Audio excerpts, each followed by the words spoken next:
பாலாபிஷேகம் பார்த்திங்கன்னா குளிர்ச்சி தரக்கூடியது. அதாவது இறைவனை சாந்தப்படுத்துவதல், இறைவனை குளிர்ச்சியடை செய்தல். அதுதான் அபிஷேகத்தின் நோக்கம். அபிஷேகம் ஏன் பண்ணுறாங்கன்னா உக்கிரமாக இருக்கும் இந்த இறைவனை சாந்தப்படுத்துவதற்காக தான் அபிஷேகங்கள் நடத்துகிறாங்க. அது திருநீர் அபிஷேகம், பாலாபிஷேகம், நெய் அபிஷேகம் சொல்லி 24 வகை அபிஷேகங்கள் செய்யப்படுவது வழக்கம். தற்போது எல்லா கோயிலையும் 16 வகை அபிஷேகங்கள் செய்கிறாங்க.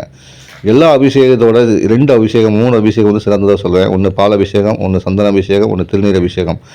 இந்த பாலாபிஷேகம் பார்த்திங்கன்னா குளிர செய்யும், மனதை குளிர செய்யும், பாவங்களை போக்கக்கூடியது. சிவன் கோயிலில் சிவனுக்கு பாலாபிஷேகம் செய்யும்போது சிவன் மனம் குளிர்ந்து நமக்கு அருள்கூடிய நேரமாக அது அமையும். பாலாபிஷேகத்தை காண்பது கண்களுக்கும் குளிர்ச்சி தரக்கூடியது, வாழ்வில் சிறக்கக்கூடியது.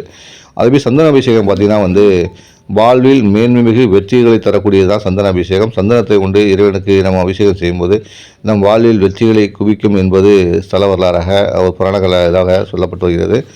மேலும் பார்த்திங்கன்னா திருநீர் அபிஷேகம், இது முக்கியமான ஒரு அபிஷேகமாக தான் பார்க்கக்கூடியது. இறைவனை திருநீர் செய்து அபிஷேகம் செய்வது என்னவென்றால் நம் உடலில் உள்ள தீங்குகளெல்லாம் விலகி நம்மை இறைவரோடு ஈர்க்கக்கூடிய ஒரு சக்தியாக இருக்கும். காந்த தத்துவமாக செயல்படும்.